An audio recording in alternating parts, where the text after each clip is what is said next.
Oke, selamat siang, so people.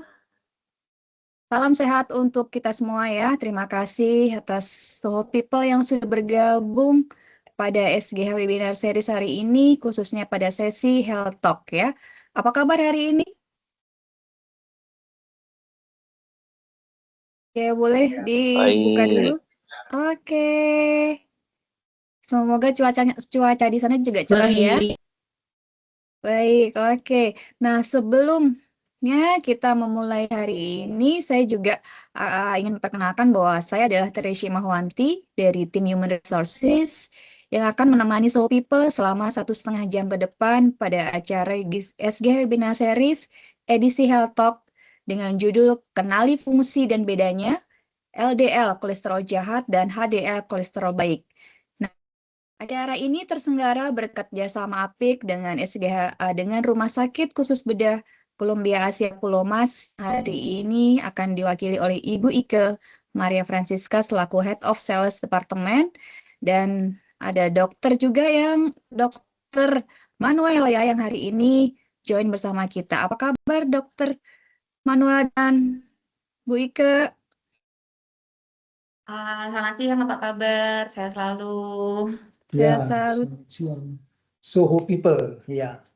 Iya, terima kasih Dokter Manuel. Terima kasih untuk Ibu Ika yang sudah berpartisipasi memberikan edukasi kesehatan dan juga mendukung peningkatan kualitas kesehatan bagi SGH Group hari ini.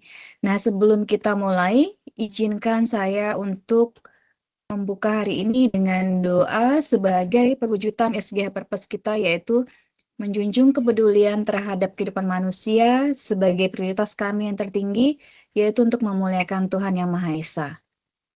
Izin saya pimpin doa hari ini. Segala puji dan syukur kami panjatkan kehadirat-Mu ya Tuhan, atas segala rahmat, karunia serta nikmat yang Engkau limpahkan kepada kami.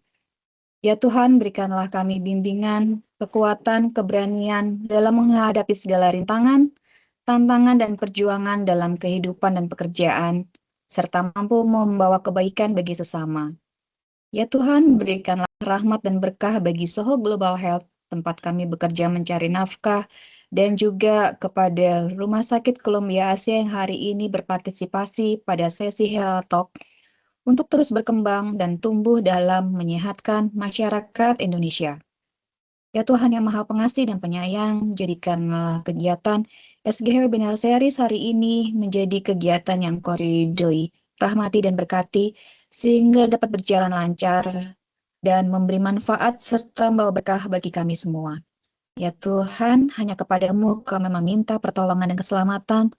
Sesungguhnya Engkau adalah sebaik-baiknya penolong kami. Amin. Baik.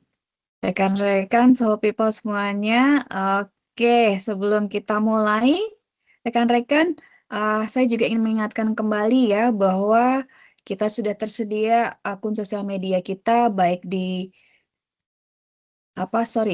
kita ada HR official WhatsApp account pada nomor yang tertera di layar untuk meningkatkan kecepatan informasi dari perusahaan kepada karyawan serta untuk memfasilitasi komunikasi antara karyawan perusahaan khususnya dengan tim Human Resources. Silakan rekan-rekan semua bisa kontak ke kami lewat dari channel tersebut ataupun juga lewat channel yang lainnya, silahkan. Oke, dan kami juga ingin sampaikan bahwa uh, untuk kali ini kita juga karena edisinya adalah edisi Health Talk, jadi kita sampaikan juga ada medical doctor di tempat kita ya. Jadi Dr. Triwati Ligatsya dan juga Dr. Lupita Wijaya yang bisa dihubungi pada saluran di atas yang di layar. Dr. Sri bisa dihubungi di klinik kita di Pulau Gadung 6 dan juga atau bisa juga dikontak melalui nomor WhatsApp yang tertera. Sedangkan Dr. Lupita dia juga bisa dikontak pada Kamis dan Jumat sesuai dengan yang ada di layar ya. Oke, nah kami juga ada acara klinik ya. Jadi kami ingin memberikan pelayanan juga dan semoga ini menjadi manfaat juga ya. Jadi ini adalah ruang aman bagi kita semua untuk berkonsultasi secara profesional. Kalian bisa berkonsultasi secara langsung, baik face-to-face maupun virtual account ya. Silahkan juga rekan-rekan bisa menghubungi HRBP baik dengan Tesalonika Isa atau Ica dan juga dengan Gersonia atau biasa dipanggil Nia sesuai dengan jadwal yang tertera pada HR klinik tersebut. Oke, nah ini adalah sosial media kita tadi ya. Silakan bagi yang belum follow, belum like, boleh nanti silakan mengikuti akun sosial media kami dan juga bagi rekan-rekan yang ada di cabang maupun departemen lain, silakan jika ada people activity, silakan bisa di-share ke recruitment@soglobalhealth.com atau via HR WhatsApp account tadi ya. Silakan untuk disampaikan agar nanti kami bisa meliput maupun mempublish sesi-sesi yang telah rekan-rekan. Oke, nah rekan-rekan semua sebelum kita akan memulai sesi kali ini, melanjutkannya, kita akan tag foto dahulu. Silakan dari So People semuanya boleh di open cam dan juga menggunakan virtual background yang sudah saya share. Izin Mbak Ayu untuk bisa dipandu. Rere. Baik, silakan Bapak Ibu Soho People untuk open kameranya. Kita akan tag foto. Nantinya akan dipublish di sosial medianya kita. Silakan.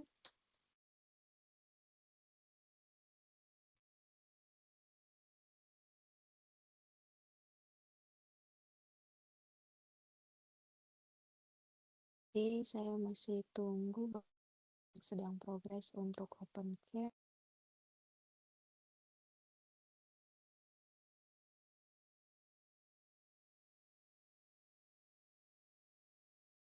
Oke, saya capture dulu yang pertama ya. Ini ada beberapa slide. 1, 2, 3.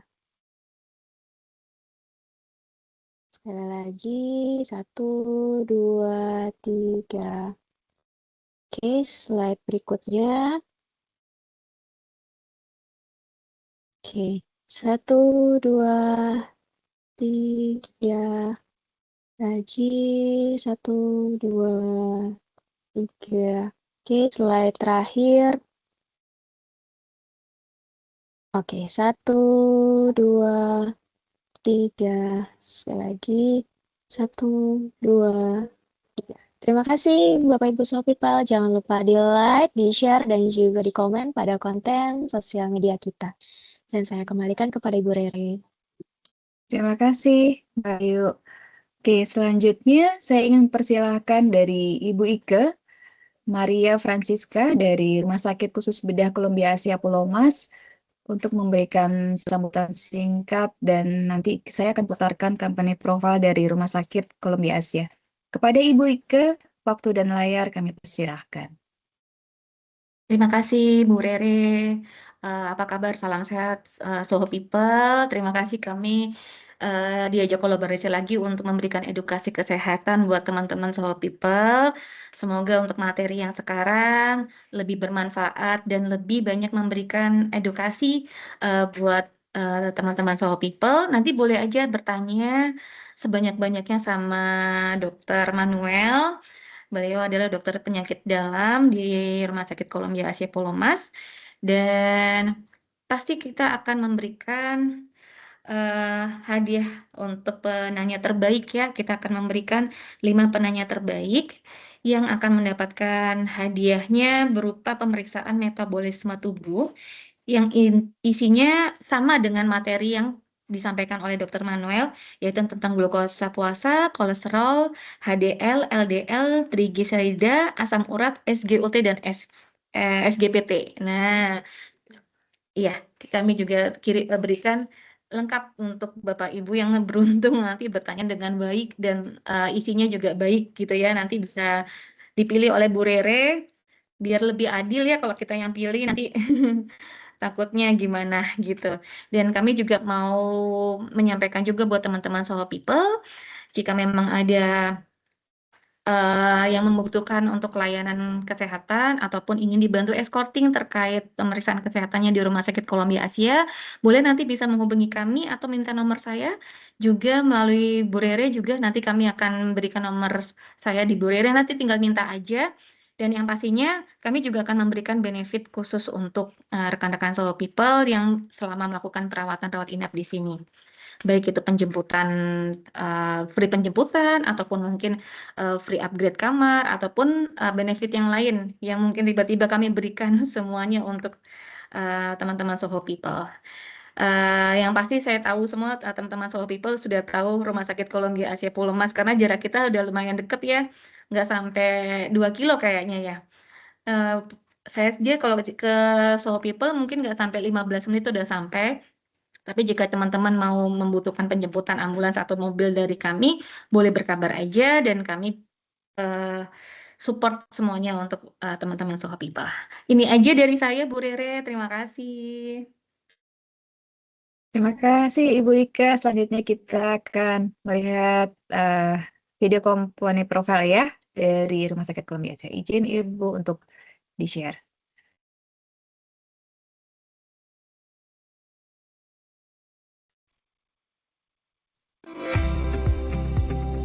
Selamat datang di Rumah Sakit Khusus Bedah Columbia Asia Pulau Mas. Destinasi layanan kesehatan terdepan untuk warga Jakarta. Berlokasi strategis di Jalan Kayu Putih Raya nomor 1. Kami menjadikan perawatan kesehatan Anda sebagai prioritas utama dengan lokasi yang dekat dengan pemukiman warga dan pusat bisnis di Jakarta Utara. Berdiri sejak 2014 di bawah naungan PT Belevina Sarana Medika, Rumah Sakit Khusus Bedah Columbia Asia Pulau Mas menerima akreditasi pertamanya pada tahun 2019.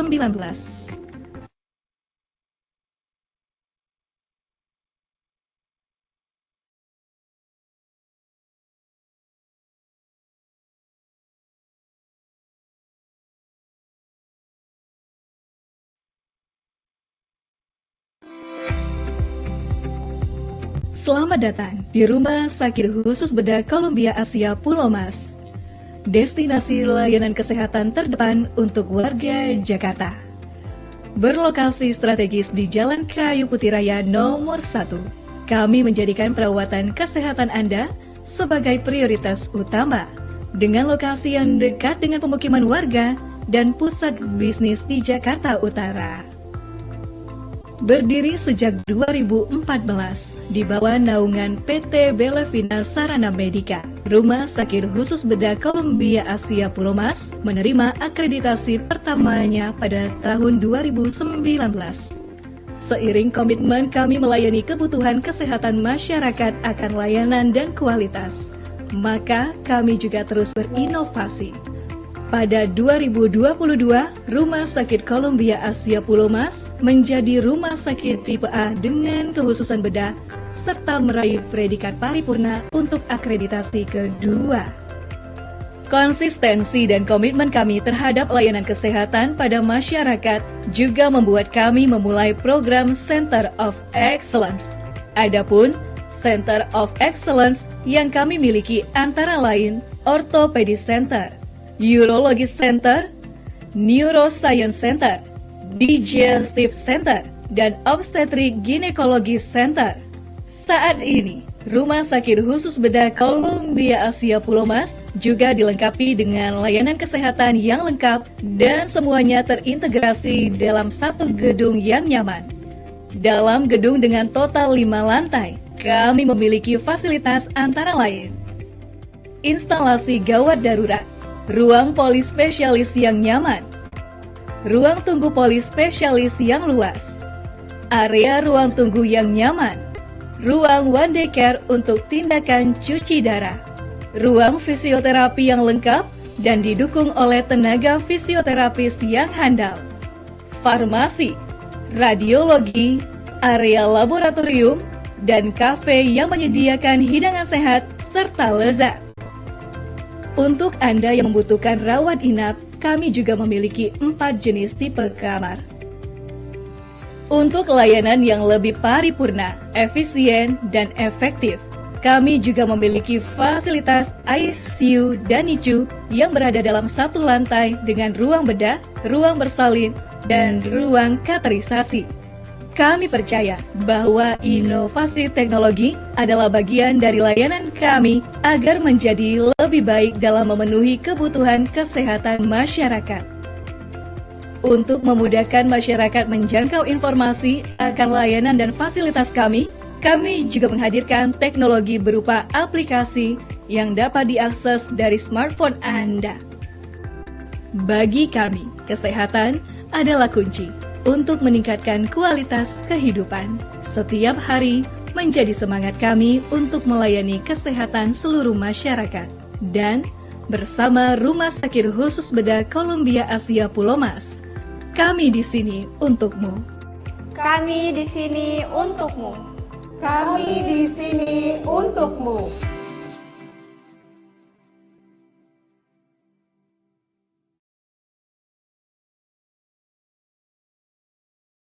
Oke, baik, kita sudah mendengarkan ya, melihat company profile dari Rumah Sakit Columbia Asia Pulau Mas. Nah, selanjutnya kita akan memasuki pemaparan dari Dr. Manuel. Izin untuk share company profil beliau, yaitu Dr. Manuel. Ini adalah latar belakang pendidikan beliau ya. Jadi saat ini beliau berpraktek di Rumah Sakit Columbia Asia Pulau Mas. Nah, beliau adalah lulusan dari Unika Atmajaya dan juga menempuh pendidikan spesialis penyakit dalam di Jerman ya. Dan juga sudah mendalami juga subspesialis gastroenterologi di Jerman juga. Nah, tentunya dengan profesi beliau ini sangat tepat ya dengan materi dan juga judul yang kita nantikan hari ini. Nah, kita pasti tidak sabar ya. Jadi kita langsung mendengarkan pemaparan dari Dr. Manuel. Halo dok.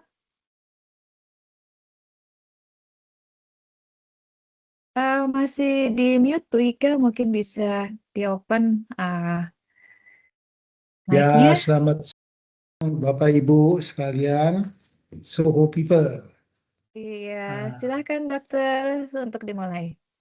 Baik, pada hari ini saya akan membawakan satu tema yang cukup tren ya, mengenai kolesterol, yaitu LDL dan HDL kolesterol. Itu yang kita kenal sebagai kolesterol jahat dan yang kolesterol yang baik.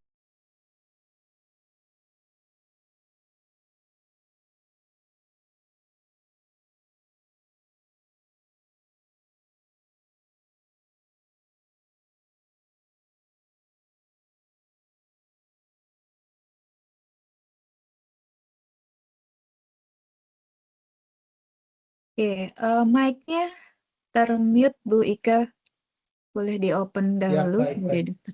Silahkan Jadi dokter. latar belakang tema ini penting karena penyakit jantung itu merupakan salah satu penyebab kematian tertinggi di samping dengan stroke ya dan juga kanker yang sekarang ini.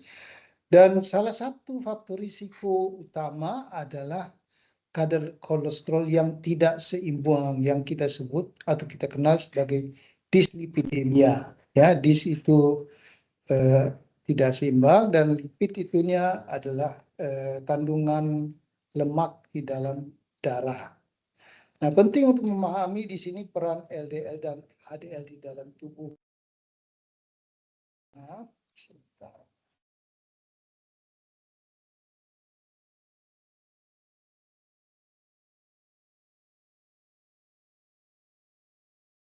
Ya, ini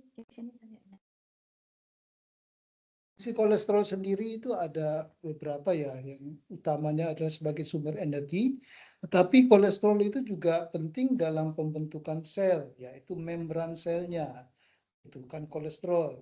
Selain itu, kolesterol sendiri dibutuhkan dalam berbagai macam proses metabolisme di dalam tubuh, antara lain otak. Kolesterol juga merupakan prekursor, yaitu suatu senyawa yang terlibat di dalam produksi asam empedu yang berperan dalam pencernaan lemak misalnya.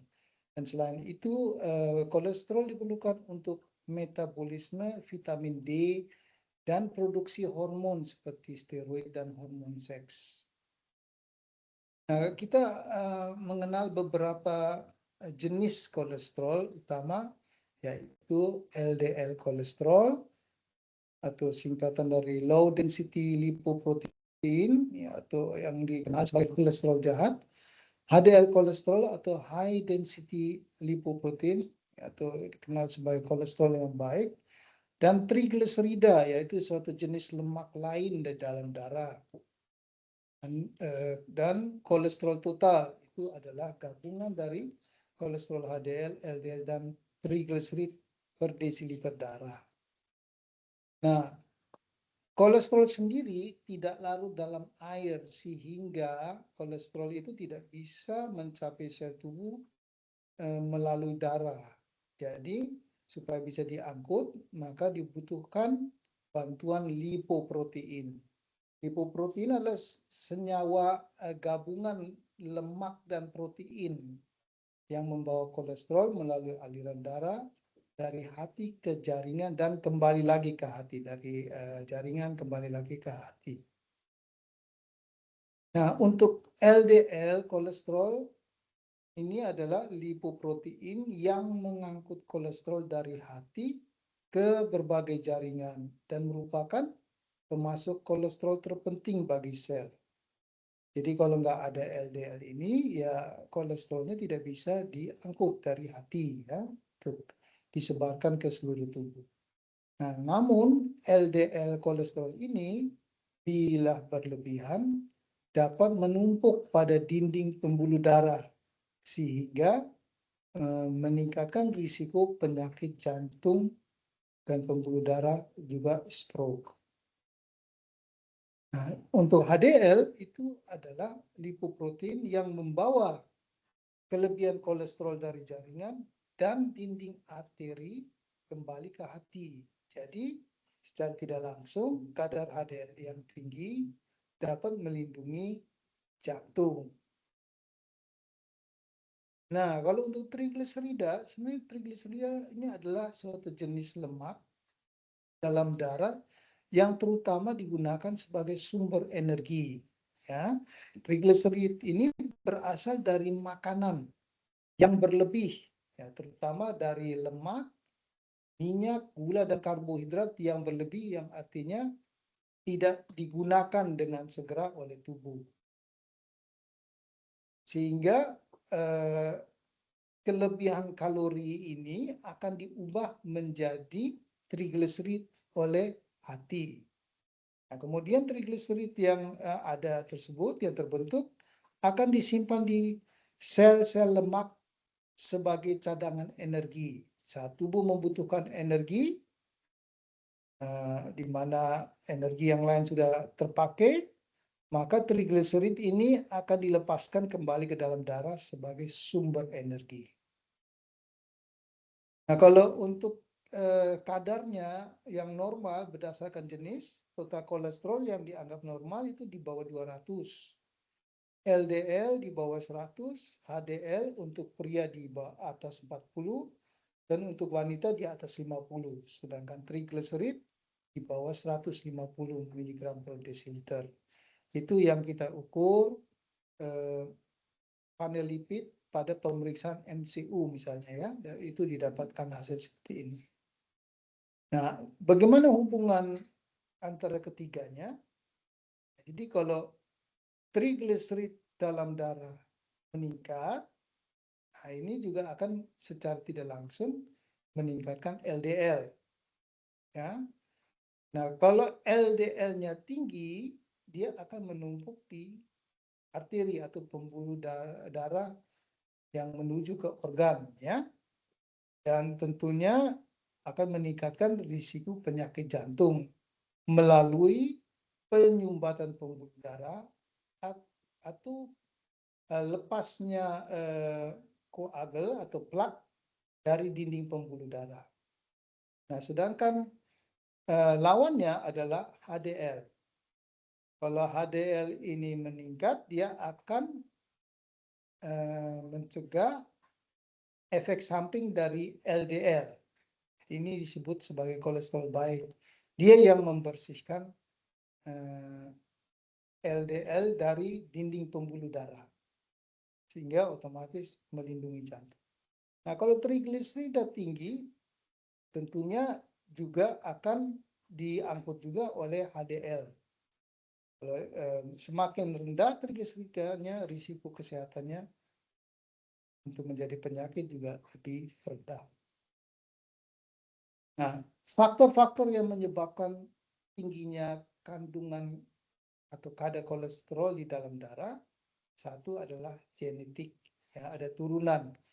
Ada yang dari lahir memang kadar LDL-nya memang tinggi, sehingga risiko terjadinya penyumbatan pembuluh darah itu juga lebih tinggi. Nah, kedua adalah faktor usia. Usia juga akan meningkatkan kolesterol tinggi, ya, dibandingkan dengan orang yang masih muda. Kemudian faktor seks atau kelamin, khususnya pada wanita yang mengalami menopause, itu juga cenderung kadar LDL-nya meningkat. Ada lagi kondisi-kondisi kesehatan lain seperti diabetes, penyakit ginjal kronis, gangguan tiroid, ini semua akan menyebabkan peningkatan LDL dan penurunan HDL. Penggunaan obat-obat tertentu juga mempengaruhi kandungan kolesterol. Pola makan tinggi lemak jenuh dan lemak trans juga menguntungkan meningkatnya LDL dan menurunkan HDL. Kurang aktivitas fisik, obesitas, dan merokok. Nah, apa yang terjadi bila LDL-nya tinggi, HDL-nya rendah? Nah, di sini kemungkinan kolesterol yang ada di dalam darah bergabung dengan zat lain dan membentuk suatu deposit, ya, campuran massa di bagian dalam dari arteri. Itu yang kita sebut sebagai plak, atau nama lainnya adalah ateroma.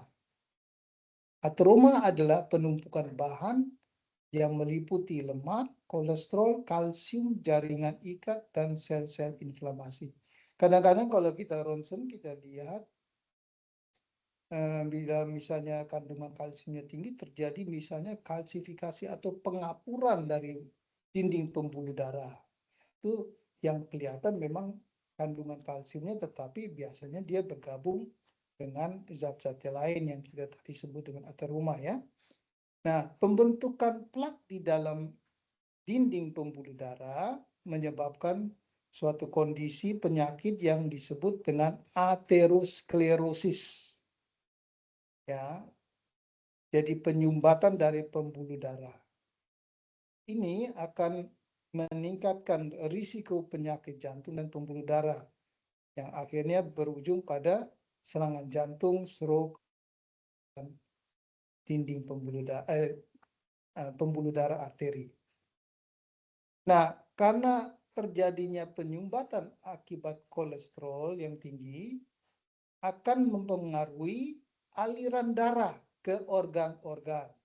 Contohnya ke otak atau ke ginjal, ataupun juga ke aliran darah ke otot-otot kaki. Ya. Nah, ini bisa timbul misalnya demensia, ya. Demensia itu salah satu faktornya karena ada penyempitan pembuluh darah di otak. Nah, penurunan fungsi ginjal juga terpengaruh kalau misalnya terjadi penyempitan pembuluh darah di ginjal. Nah, jadi ini semua secara langsung dan tidak langsung disebabkan kolesterol yang tinggi. Nah, ini adalah gambaran dari penyakit pembuluh darah atau aterosklerosis. Nah, yang saya tadi singgung mengenai kejadiannya itu tidak serta-merta terjadi dalam 1-2 hari, ya.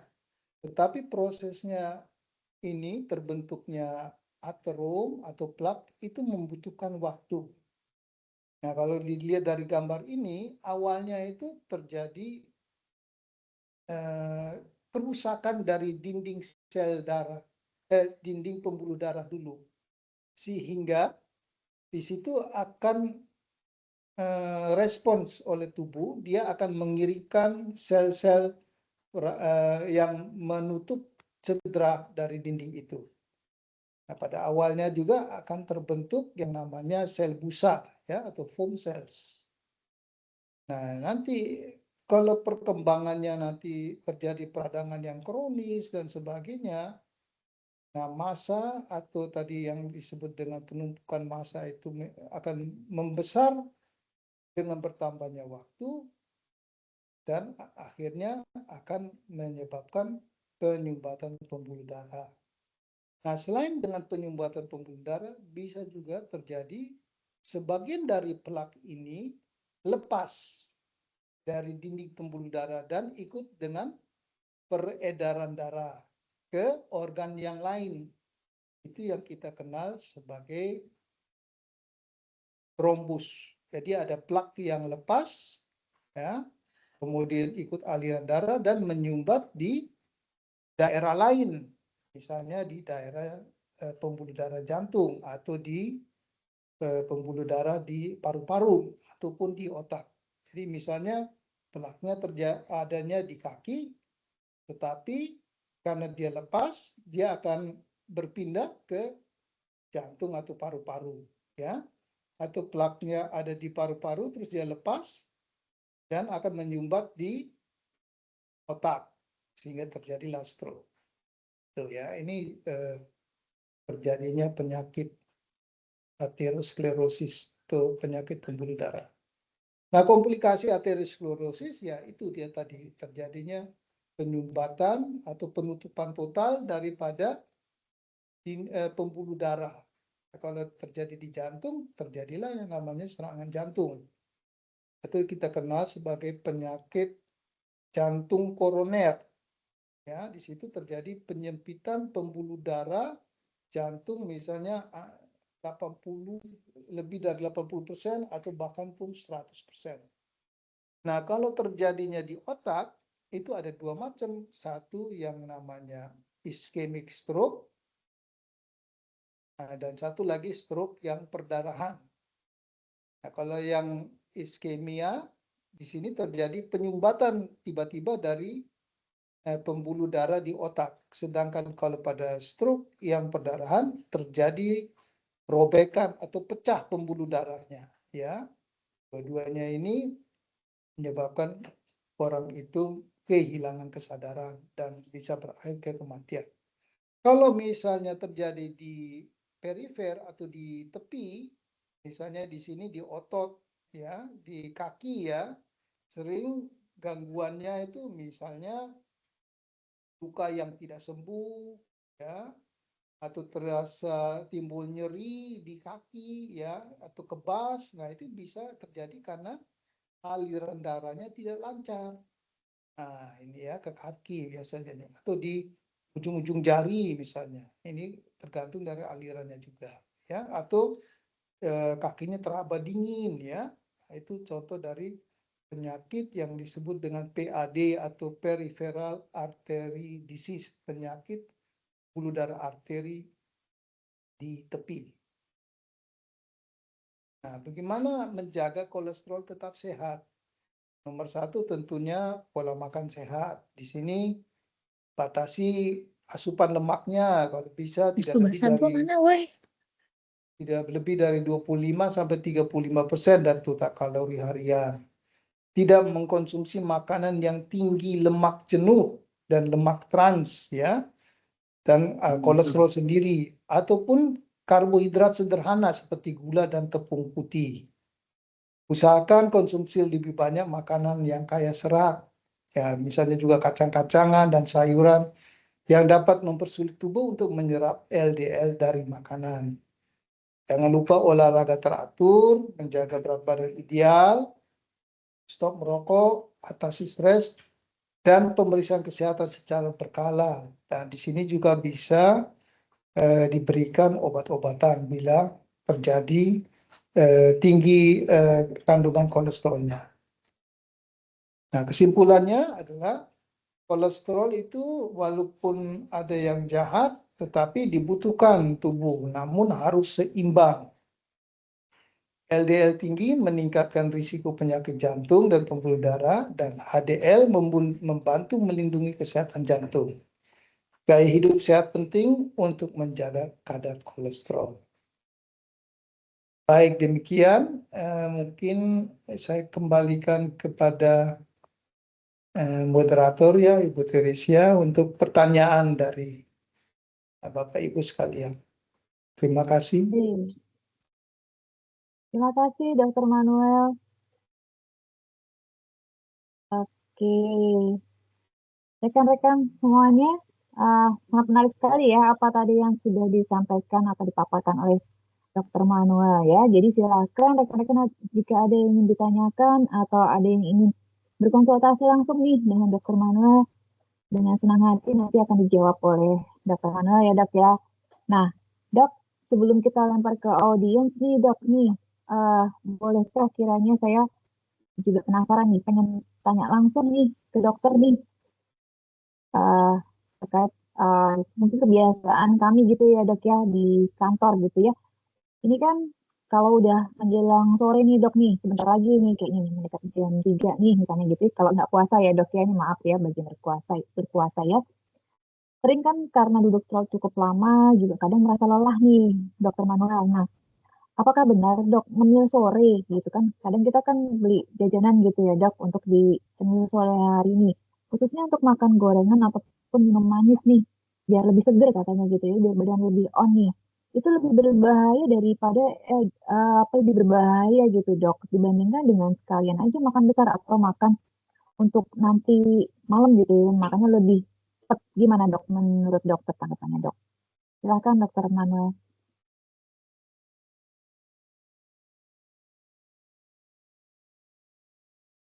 Bu Ike mic-nya masih mute. Ya, jadi maksudnya pertanyaannya apakah boleh makan gorengan atau tidak, atau gimana? Bukan nggak boleh atau enggak, tapi kebiasaannya Dok, kebiasaannya sering ngemil sore, khususnya Oke. kalau yang dicemil Jadi itu prinsipnya lebih ke begini, gorengan gitu kalau Dok. yang namanya yang kita makan, semuanya itu pasti akan diubah dulu menjadi gula darah sebagai sumber energi utama manusia, gitu ya. Entah kita mau makan lemak, karbohidrat, atau apa protein dan sebagainya, ujung-ujungnya memang yang dipakai glukosa. Nah, kalau dia tidak terpakai, itu nggak akan dibuang oleh tubuh, tapi dia akan disimpan. Nah, agar bisa disimpan, kelebihan kalorinya ini, dia akan diubah menjadi lemak. Terus dibawa ke hati. Di situ disimpan, bahkan ditimbun. Makanya bisa terjadi yang namanya perlemakan hati, ya. Jadi itu karena deponya banyak itu lemaknya. Jadi penyimpanan memang nggak bisa dalam bentuk apa nih, protein, nggak bisa, ya. Jadi disimpannya itu kalorinya dalam bentuk lemak. Nah, kalau dia butuh lagi energinya, nah lemaknya diubah lagi gitu ya untuk bisa digunakan. Makanya itu ada yang namanya juga ketogenik ya. Jadi sumbernya bukan dari karbohidrat. Itu bedanya di situ. Dan yang mesti diingat juga yang namanya penyakit aterosklerosis itu bukan terjadi dalam waktu 1-2 hari, ya, atau 1 minggu, enggak. Kalau dilihat tadi gambarnya itu ada dari sejak muda, ya, dari anak-anak sudah mulai terbentuk. Jadi kalau kebiasaan makan yang salah itu sudah dari kecil, ya akan terbawa itu, progresnya akan bertambah, gitu. Ya, jadi jangan salah cuma karena. Terus ada lagi yang namanya, oh kalau saya sakit kepala jangan-jangan kolesterol. Nah, itu saya juga nggak tahu siapa yang bilang begitu ya. Itu tidak benar, karena penyakit kolesterol dalam arti yang kita berbicara mengenai HDL, LDL itu tidak memberikan keluhan. Bisa saja dia LDL-nya 500, ya dia fine-fine aja, tidak ada keluhan sama sekali. Tapi pasti periksa, oh ternyata LDL-nya tinggi, ya. Nah, memang saran kita memang kalau bisa sih 40 tahun lakukanlah general check up, ya. Walaupun tidak ada gejala. Itu. Karena banyak penyakit yang tidak memberikan gejala, diabetes, ya, hipertensi, kolesterol, itu baru ketahuan kalau dicek. Kan itu aja. Bisa dikembalikan bagaimana caranya. Thank you, dokter. Jadi benar sekali ya, dokter tadi sampaikan. Jadi bisa jadi itu timbunan ya dok ya dari yang bukan yang dimakan sekarang gitu ya, yang kemarin-kemarin gitu ya. Bahkan terkadang malah ngerasanya malah lebih fine nih kalau udah makan enak, makannya banyak, gitu malah lebih seger gitu ya. Kayak tadi dokter sampaikan, nggak ada gejala gitu ya dok tadi ya. Kalau ini tinggi Iya, itu itu kadang nggak perasaan aja kelihatan. memang. Perasaan betul dok. Perasaan ya, namanya happy ya, yang penting happy. Happy, betul. Iya. Jadi Tapi lebih ingat ya, progresnya itu yang tadi ya, tidak terjadi dalam serta-merta hari ini langsung gitu. Tapi misalnya kalau dia tiba-tiba kena serangan, dia tentunya itu udah kejadiannya udah lama itu. Bukan baru 1 bulan atau 2 bulan. Itu pasti kalau dia terjadi penyempitan itu sudah sudah lama. Apalagi kalau dia punya penyakit. Karena seperti diabetes, hipertensi itu yang memudahkan terjadinya plak. Jadi kayak misalnya ada dinding terretak ya. Nah, itu dikasih tuh plak, terbentuklah plak di situ di tempat yang karena ditambel kan. Nah, tambelannya itu bisa terdiri dari kolesterol, sel-sel radang. Nah, kalau dia plaknya bertambah lama dan bertambah banyak, nah akhirnya terjadilah penyempitan gitu. Tapi nggak harus bergejala. Kalau dia sampai bergejala ya sudah berarti sudah tahap terminal itu ya. iya, sebenarnya sudah terlambat ya dok, ngerasa Ya. sakit dulu baru gitu ya dok ya. Tapi ya itulah orang Indonesia ya dok ya, kalau nggak ngerasa kenapa, kadang nggak mau cek ya dok ya. Iya, karena kalau namanya karbohidrat memang cepat kenyang gitu ya. Beda dengan yang lain kan. Tuh. Betul. Tapi cuma sesaat, habis itu dia cepat tuh juga cepat lapar juga artinya. Oke, thank you dok. Nah tadi dokter sampaikan juga kan belum tentu juga tadi setelah makan langsung terkena serangan gitu ya. Nah kita juga sering melihat tuh dok kayak misalnya nih orang kurus gitu ya dok ya. Orang kurus itu apakah sudah pasti kolesterolnya aman dok? Nah itu mitos atau fakta dok? Tadi kan dokter juga sampaikan kan sakit kepala yang disalahin kolesterolnya naik gitu ya. Gimana dok menurut dokter? Kan saya udah bilang yang namanya kolesterol itu tidak memberikan gejala ya. Emang ada yang saya kolesterolnya tinggi ada gejala ini? Enggak, tetapi dia menyebabkan risiko terjadinya komplikasi gitu ya. Nah, jadi kalau dia sampai terjadi infark atau ya tadi yang saya bilang stroke itu ya artinya itu sudah lama prosesnya, bukan baru sekarang. Atau yang saya bilang tadi ada plak yang lepas ya, itu yang kita sebut dengan trombus, emboli, maaf, emboli ya. Jadi ada plak yang lepas di tempat lain terbawa sama darah, terus dia nyangkut di organ vital lain. Nah, misalnya kalau dari kaki itu dia nanti nyangkutnya di paru-paru misalnya, ya, atau dari paru lepas nyangkutnya di otak gitu, ya, atau dia lepas juga dari bawah terus nyangkutnya di hati bisa, di jantung maksudnya. Itu yang kita sebut dengan emboli paru ya kalau pernah dengar ya. Jadi ada plak yang lepas. Tapi kalau yang lain-lain itu yang terjadi penyempitan secara pelan-pelan. Nah, kalau penyempitannya itu tergantung derajatnya, misalnya di jantung, ya kan? Penyempitan pembuluh darah jantung 30%. Ya, artinya masih ada aliran, tapi dia mungkin sudah mulai merasakan ada nyeri dada gitu. Nah, pas di kateter, oh ternyata ada penyempitan tapi belum bermakna. Nah, itu bermakna itu artinya sudah mengganggu secara kemampuan secara ini dari jantungnya misalnya. Biasanya kalau dipasang stent tuh misalnya kalau udah 80% gitu ya. Tapi kalau 30% misalnya belum dipasang stent, tapi dia udah mulai ada gejala. Gitu. Makanya kalau orang yang sakit jantung atau orang yang kena stroke, pasti dikasih obat kolesterol. Ya, itu sudah standar. Thank you, Dokter Manuel. Oke, nah kita masuk ke pertanyaan dari peserta ya, Dokter. Ya, Nah, silakan. rekan-rekan Sobat People, adakah yang ingin bertanya langsung dengan Dokter Manuel? Silahkan bisa raise hand, nanti saya akan panggil namanya. Oke, ini ada Teresia Rumauli, Dok. Silahkan Mbak Tere untuk bisa di open mic-nya dan berdialog langsung dengan Dokter Manuel. Silahkan Mbak Tere. Oke, makasih Mbak Rere. Selamat siang dokter. Yang Mau tanya dong, kalau untuk anak-anak gitu ya dok, kan tadi dibilang kan harus menjaga pola makan supaya nanti nggak kebawa sampai dewasa. Sedangkan seperti yang saya tahu dan banyak beredar bahwa anak tuh butuh lemak ya untuk tambah tinggi badan atau tambah berat badan. Nah itu sampai batas mana sih dok kita bisa kasih lemak untuk dikonsumsi oleh anak, dan batasnya sampai umur berapa kita harus tetap menjaga supaya itu nggak jadi menumpuk nanti di dewasanya dia jadi ada kolesterol segala macam gitu sih dok. Thank you. Jadi pada dasarnya sih bukan berarti sekarang nggak boleh makan lemak, enggak, bukan begitu kan. Tadi saya bilang batasi asupan lemak misalnya 25-35% dari asupan kalori per hari gitu ya. Nah, terus yang kedua, hindari lemak jenuh dan lemak trans.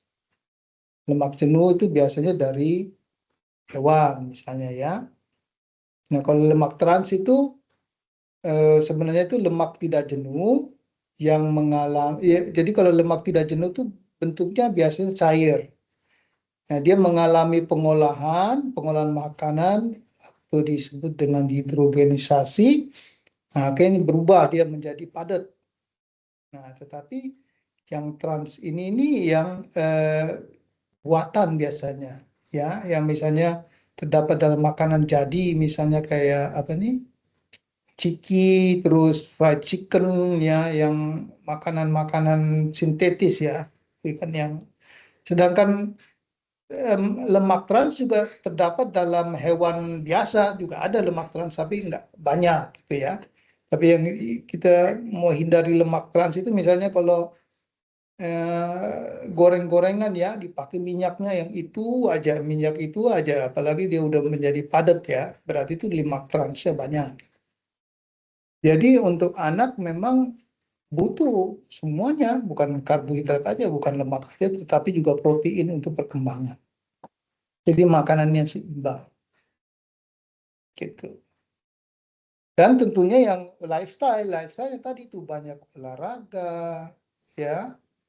Saya sebutin jangan merokok, ya. Terus apa tadi makanan, diet, olahraga, rokok, pokoknya hidup yang mana tadi yang kembali lagi yang ya menjaga kalau dia obesitas ya turunkan berat badan. Terus kalau anaknya jangan bikin stres berlebihan, misalnya suruh ikut bimbingan belajar kanan kiri ya itu stres juga ya. Nah itu olahraga teratur, menjaga berat badan, pola makan sehat. Jadi ini aja yang dijadikan patokan. Gitu. Mungkin pertanyaannya itu. Dari Pak Tere, Udah cukup cukup. menjawab atau cukup ya? Ya cukup. Terima Thank you. kasih. Tadi pertanyaan terkait anak ya dok ya.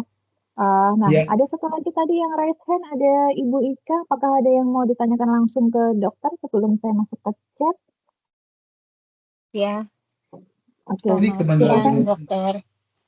Ya, selamat siang. Dok, saya sebenarnya sudah nulis di chat sih, tapi nggak apa-apa ya dok, saya bacain sekalian. Saya juga mau konsultasi pribadi. Jadi dok, tadi kan dari slide-nya dokter itu kan ada proses gangguan tiroid ya, dari faktor penyebab kalau kolesterolnya tinggi. Nah, saya tuh mau tahu prosesnya hubungannya gangguan tiroid itu dengan kolesterol tinggi. Karena bukannya kalau tiroid itu karena gangguan dari kelenjar endokrinnya ya dok? Betul. Tapi kan kita yang masalahnya gangguan di hormonal itu berperan dalam keseimbangan HDL LDL gitu loh. Jadi nggak langsung gitu ya. Bukan berarti sekarang saya ada penyakit tiroid terus saya LDL-nya tinggi misalnya gitu, enggak. Tetapi secara tidak langsung, bukan Oh, langsung gitu ya. Karena kan tadi udah disebutkan dia berperan, kolesterol itu kan peranannya banyak gitu. Ya, termasuk dalam pembentukan hormon misalnya gitu ya. Jadi nggak langsung satu banding satu. Sekarang saya sakit apa nih metabolik terus langsung penyakitnya ke kolesterol, enggak, bukan begitu maksudnya. Oh, kalau dengan yang sebutan fatty liver itu gimana dok? Nah, yang fatty liver yang tadi saya sebutkan. Jadi kalau kita banyak kalori, intake kalorinya tinggi, tetapi nggak digunakan, itu akan diubah ke dalam bentuk lemak agar bisa disimpan di depo lemak, yaitu terutama di hati.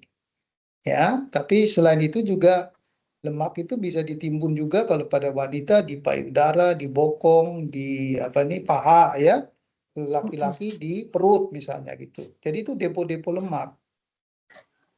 Kalau misalnya itu dok, kalau misalnya kolesterolnya udah tinggi, terus LDL-nya tinggi, kalau fatty lemak itu apakah bisa ditentukan dari SGOT sama Nggak SGPT-nya bisa. tinggi juga? Enggak, Itu beda ya dok ya? lemak biasanya fatty liver itu kita lihatnya dari USG satu ya. Nah, kalau misalnya dia ada fatty liver, terus kita periksa ternyata SGOT, SGPT tinggi, bisa disebabkan karena peradangan di hati oleh karena lemak, bisa. Tetapi nggak harus, bisa juga penyakit lain atau obat-obatan juga bisa meningkatkan SGOT, SGPT. Gitu. Tapi kalau dia nggak punya penyakit lain, terus cuma ada fatty liver, ya kita anggap bahwa kemungkinan, apalagi kalau fatty livernya derajat 2, derajat 3 ya, berarti kemungkinan bisa dalam rangka fatty liver ini terjadi peradangan di hati gitu. Berarti kalau SGOT sama SGPT-nya itu tinggi, belum tentu itu fatty liver meskipun kolesterolnya tinggi ya dok? Belum tentu. Lagi pula juga kalau peningkatan SGOT, SGPT pada fatty liver itu nggak tinggi biasanya. Ya, bisa aja karena hepatitis juga bisa, ya, atau penyakit lain juga bisa. Ya, atau misalnya dia kena demam berdarah, bisa SGOT, SGPT-nya tinggi, meningkat, bukan tinggi ya, meningkat. Ya, walaupun dia Kalau punya gamma fatty T-nya liver. yang tinggi gimana dok? Bagaimana? Kalau SGOPT sama gamma T-nya juga tinggi. Nah, ini kita udah konsultasinya masalah kesehatan ini nggak ada dengan tema. Jangan maksudnya gini, jangan dihubung-hubungkan dengan macam-macam gitu ya. Oh, Jadi kita mesti tahu dulu prinsipnya HDL kolesterol itu kayak gimana, LDL kolesterol. Jangan langsung ke iya, sana. iya. Kalau udah gamma ketenya tinggi berarti ada penyakit lain. Cuma itu kan nggak masuk dalam tema sekarang. Nggak ada urusan dengan LDL, Kalau HDL. kolesterol itu tinggi apa harus pakai obat dok baru bisa turun atau cukup dengan olahraga aja? Tergantung. Karena misalnya ada ini tadi nih ada pertanyaan mengenai genetik ya. Dari kecil dia sudah kolesterolnya tinggi, LDL-nya. Nah, itu berarti penyakitnya itu karena turunan genetik. Jadi orang-orang yang kayak gini memang risiko terjadi penyumbatan pembuluh darahnya lebih tinggi. Nah, itu disarankan diminum obat gitu. Mau nggak mau untuk turunkan LDL-nya gitu ya. Oh, ya. Oke dok, oke. Terima kasih ya dok. Sama-sama. Thank you Bu Ika. Pertanyaannya banyak ya dok yang ditanyakan. Ya. Mudah-mudahan sehat selalu ya Ibu Ika ya. Karena ya. Oke, kita lanjut dulu ke pembacaan chat. Nanti kita lanjut ke penanya yang langsung ya dok ya. Ini dari Malang dok, dari Malang Accounting. Ini sepertinya Bu Sally ya. Dok izin bertanya, apakah pemakaian obat penurun kolesterol itu bisa menurunkan kadar kolesterol dalam darah, khususnya LDL, Dok. Mau dijawab, dokter? Silakan. Ya, memang obat-obat itu memang untuk turunkan LDL, itu udah pasti ya. Tetapi pertanyaannya sebenarnya bukan itu. Apakah bisa menurunkan LDL, triglycerid, dan meningkatkan HDL gitu kan? Nah, Iya, mungkin itu seperti memang itu, Dok, tergantung tepatnya. preparat preparat obat kolesterolnya. Ada yang menurunkan LDL-nya terutama, HDL-nya biasa aja, nggak diapa-apain. Ada yang juga turunin triglyceridnya, ya, tapi LDL-nya kurang. Jadi tergantung obatnya. Obatnya itu dia punya efek penurunan kolesterolnya itu berbeda-beda, gitu. Oke, dari Malang Tapi ada udah yang pasti ingin turunin, disampaikan? cuma yang mana yang diturunkan atau mana yang Yang mana nih, dinaikin. Dok, ya? Betul. Ya, itu obatnya beda-beda, gitu ya. Ada tanggapan dari Malang? Ada yang menyampaikan mungkin langsung biar lebih tepat? Atau sudah cukup? Halo, selamat sore dok. Selamat Ya, sore. terima kasih buat Silakan. penjabarannya dok. Ini saya bertanya memang saya kan orang tua saya ada riwayat jantung dok. Kebetulan di Soul Group kita dapat fasilitas untuk MCU. Kemarin saya MCU itu untuk LDL itu 200 lebih.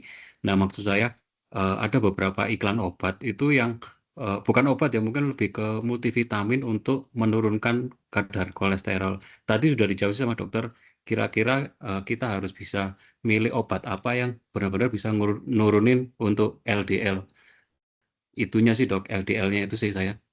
Iya, Itu sih dok.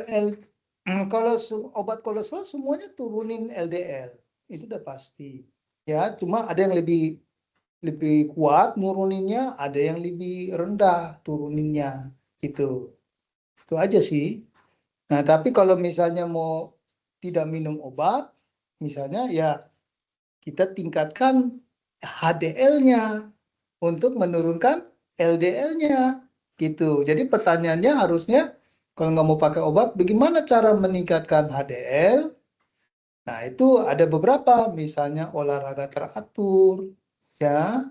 Kemudian misalnya konsumsi minyak zaitun, ya, atau makan ikan berlemak yang tinggi omega 3 misalnya. Nah, itu adalah juga meningkatkan HDL. Ya, ada beberapa tuh. Terus usahakan misalnya makan jenis lemak yang tidak jenuh gitu. Ya. Jadi nggak melulu LDL yang jadi masalah, tetapi kita mesti tingkatkan juga bagaimana caranya kita meningkatkan HDL supaya LDL-nya juga bisa turun gitu kan. Karena dia lawannya untuk mencegah LDL-nya tinggi kan juga HDL-nya harus tinggi gitu. Wah, super sekali nih dokter nih jawabnya nih. Biasanya kita fokusnya ke LDL ya, sama kayak yang tadi Iya. sampaikan Malang ya. Sudah terjawab ya Pak? Pertanyaannya ya? Sudah Bu, terima kasih dok. Ya, Oke, sama-sama. thank you dok. Dok, nyambung yang tadi dokter sampaikan dok, tadi kan boleh juga minum minyak zaitun ya. Seberapa dok sih untuk yang kondisi normal aja nih kita untuk maintain aja berapa banyak sih dok minyak zaitun tadi? Lebih banyak lebih baik. Oh iya, Ya gitu kalau ya dok kalau ya? saya misalnya kalau saya tiap malam misalnya ini pengalaman ya saya minum 1 sendok sendok makan misalnya ya tuh minyak zaitun. Usahakan yang Oke. kualitasnya bagus. Ya, Kalau baik minyak sekali ya zaitun dok. itu mengandung juga omega 9 ya. Nah itu. Terus kalau mau omega 3 itu juga bisa ya. Kalau omega 3 kan apa minyak ikan ya.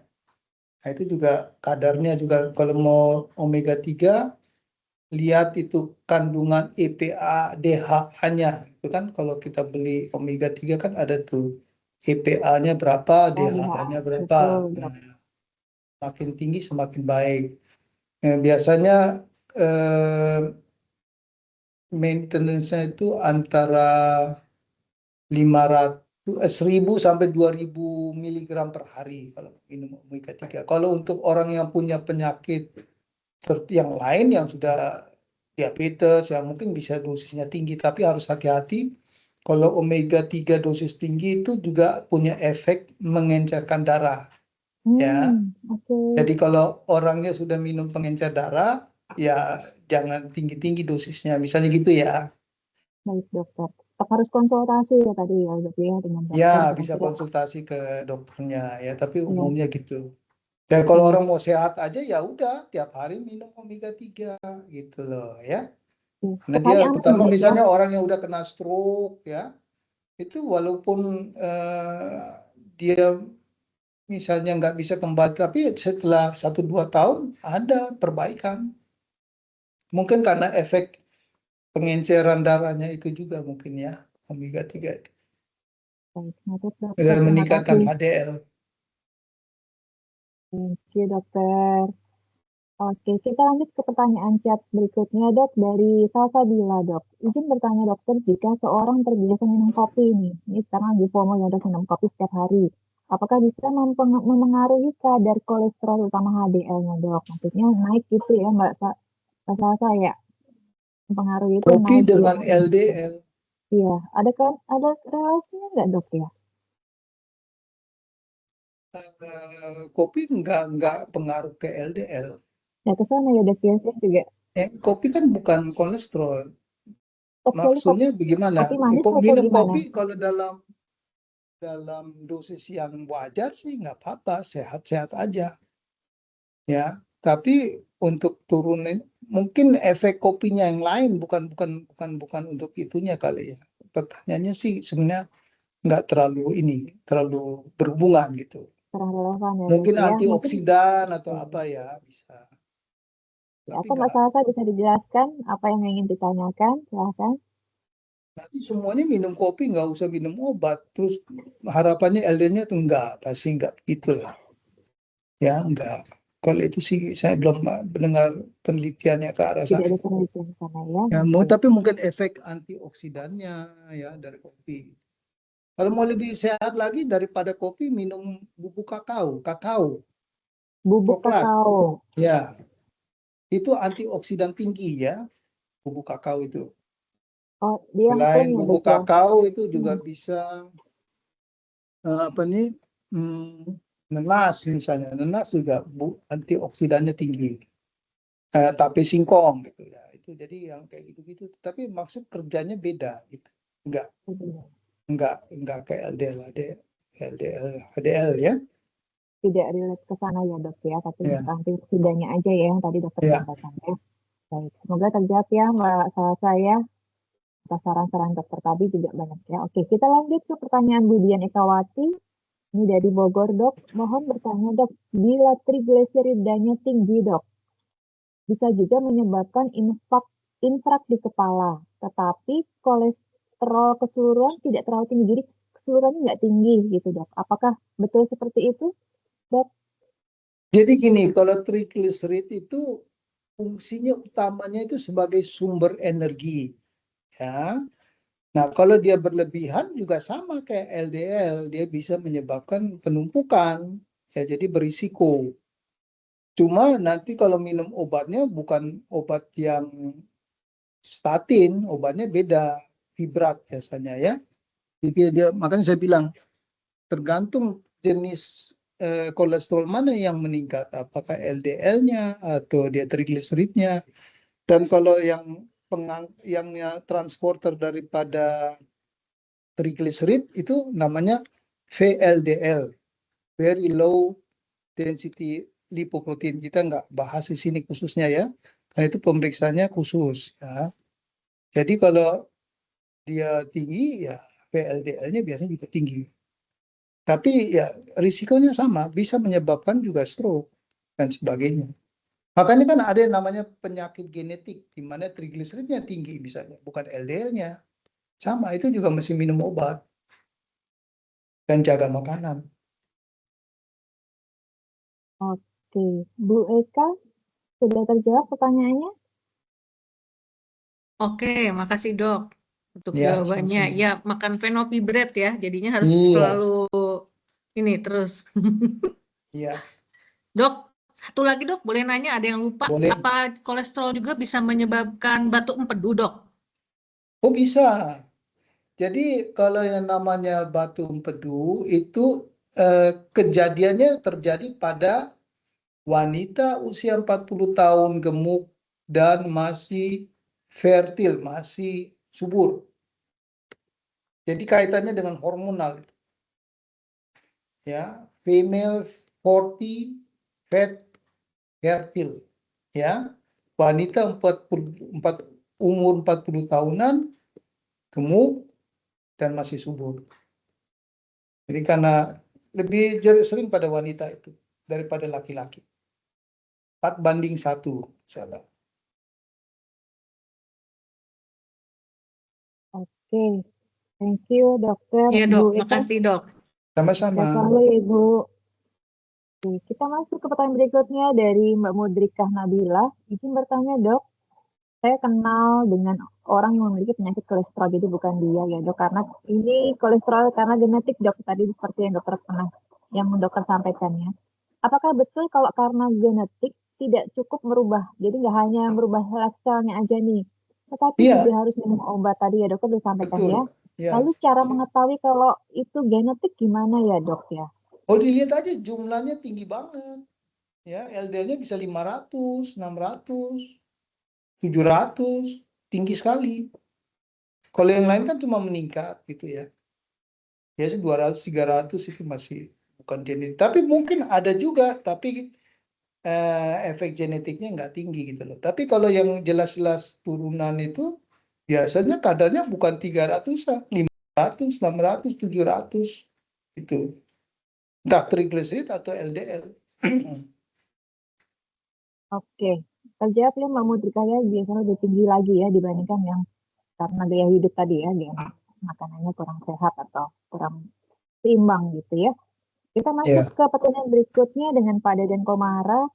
Dokter, apa gejala yang dirasa saat ada gumpalan darah? Mungkin di dalam penggumpalan di ini ya Pak Deden ya, maksudnya ya, ada gumpalan darah.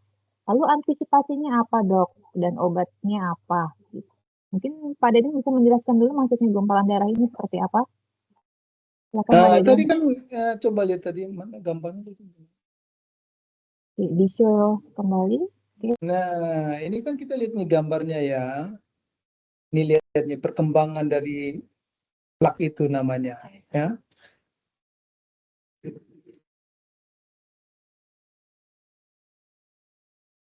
Tadi bisa di-share Bu Ika atau dari saya? Yang slide keberapa dok? Ini dia ini gambarnya sudah. ini ya. Dari sini kan kita gambarnya bisa lihat nih 10 tahun, 20 tahun, 30 tahun. Jadi kalau dia mungkin dari mudanya sudah mulai ada home cells itu terus dia berkembang ya tergantung dia punya dietnya gimana. Bisa saja dia lebih cepat atau lebih lambat ya. Itu. Jadi pertanyaan bagaimana tadi? Oke, tadi ada apa yang mencegahnya gimana ya? Mencegahnya Mencegahnya tadi gimana? yang saya bilang cara hidup sehat, pola makanan, olahraga dan sebagainya ya. Kalau dia punya penyakit penyerta diabetes, hipertensi ya itu benar-benar harus diobatin karena mereka yang bikin dindingnya rusak ini di sini ya. Sehingga terbentuklah itu plak tambelan istilahnya ya. Ini tambelan nih kalau kita lihat penampangnya ini mulai dari kecil begini kemudian dia membesar. Nah, ini kalau dia kemudian ini ruptur nih artinya lepas, ada bagian yang lepas. Ini yang kalau dia lepas kita sebut sebagai emboli. Dia nyangkutnya di pembuluh darah yang lain. Jadi kalau untuk pencegahan ya nggak bisa cuma hanya 1-2 bulan ya. Kalau kita lihat nih prosesnya memang lambat tapi lama gitu, terus menerus. Gitu. Empuk ya dok ya, bisa suku Iya. ya. Kalau dia sudah Deden, sampai, kalau dia sampai aliran darahnya kecil sekali, ya tentunya sudah mulai ada gejala. Dan itu tergantung di mana. Kalau di kaki ya seperti saya bilang, misalnya nyeri, ada luka nggak sembuh-sembuh, jangan aliran darahnya nggak bagus, ya. Terus kakinya dingin, misalnya ya, kakinya dingin. Itu karena alirannya nggak bagus. Ini yang disebut dengan aterosklerosis. Dan biasanya, ini mesti tahu juga ya, kalau orang yang misalnya kena stroke atau kena serangan jantung, artinya di situ terjadi penyempitan pembuluh darah. Itu bukan hanya di situ saja, tetapi di seluruh tubuh. Ya, itu cuma karena organnya yang terkena. Tetapi proses ini bukan berarti di satu tempat aja, ya. Bisa aja dia ini aterosklerosis juga terjadi di tempat lain, cuma nggak menimbulkan gejala gitu. Dan penyempitannya mungkin nggak harus 80%, mungkin 10%. Jadi proses aterosklerosis ini nggak hanya dibatasin di organ-organ penting kayak jantung atau pembuluh otak ya, tetapi bisa juga di ginjal misalnya, ya, atau di pembuluh darah kaki gitu. Tapi biasanya kalau sudah terjadi di satu tempat, berarti itu sudah menggambarkan secara umum, oh di tempat lain pasti ada juga gitu loh. Oke, thank you dokter. Pak Deden terjawab ya Pak Deden. Oke, kalau obatnya tetap harus konsultasi ke dokter tadi ya dok ya. Oke, kita lanjut ke pertanyaan Pak Andre Teda. Dokter, jika kolesterol tinggi, tadi ini ngomongin genetik ya dok, tadi mungkin memperjelas tadi apa yang sudah disampaikan dokter. Sebenarnya apakah kondisi tersebut masih bisa sembuh dok untuk faktor genetik? Bagaimana nggak terlalu jelas, maaf. Ya, jika kolesterol tinggi karena faktor genetik dok, genetiknya genetik, kolesterolnya tinggi dok. Tadi sampai bisa 500 gitu ya. Apakah kondisi tersebut masih ada kemungkinan untuk sembuh dok? Ya, sebenarnya yang namanya penyakit kronis itu bukan sembuh dalam arti, oh sudah selesai. Enggak. Tetapi mungkin terkontrol gitu ya. Atau kita berbicaranya kalau yang seperti ini sebenarnya bukan penyakit aja, tetapi risiko terkena serangan gitu loh. Ya, jadi kita maksudnya kita minum obat itu untuk menurunkan risiko terjadinya penyakit kardiovaskuler gitu. Nah, sama juga kalau misalnya seseorang kena diabetes, ya kan?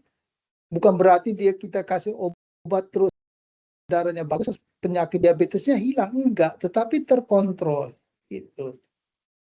Jadi kita berbicara kalau yang seperti ini penyempitan pembuluh darah, kita berbicara mengenai risiko terjadinya komplikasi. Dokter. Nah, untuk pertanyaan berikutnya Pak Andre Teda katanya ditajak tadi ya tanda-tanda kolesterol tinggi untuk faktor genetik tadi dari hasil labnya ya dok ya, tinggi ya tadi ya. Oke, sudah terjawab Pak Andre Teda atau ada lagi kah? Oke, sudah terjawab, thank you. Kita lanjut ke pertanyaan berikutnya dari Ibu Ina. Selamat siang dok, mau bertanya jika seorang pasien sudah tidak memiliki empedu dok, sudah diangkat, apakah nantinya bisa ada potensi membuat kolesterolnya meningkat lagi dok? Sebelum kolesterol yang perlu diangkat itu kolesterolnya normal sebenarnya. Bagaimana dok?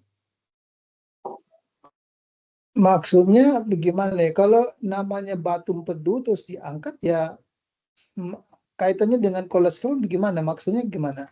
Kolesterol itu yang tinggi mempengaruhi terbentuknya batu, bukan sebaliknya. Sebaliknya dok. Atau Mbak Ines ya kan? Bisa disampaikan secara langsung kondisinya seperti apa?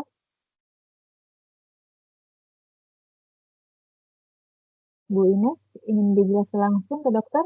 Masalah LDL, HDL ya urusannya tadi makanannya bagaimana, pola makan bagaimana ya, terus aktivitasnya gimana, apakah obesitas bagaimana, itu yang mempengaruhi faktor-faktor yang mempengaruhi HDL, LDL, tapi yang lain-lain enggak gitu.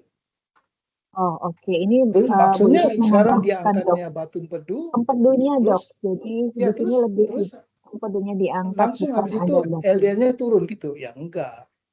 Oke. Kan nggak disebutkan dalam faktor tadi. Coba lihat lagi tadi yang mana?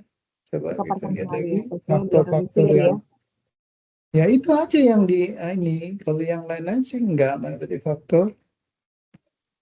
Bentar ya.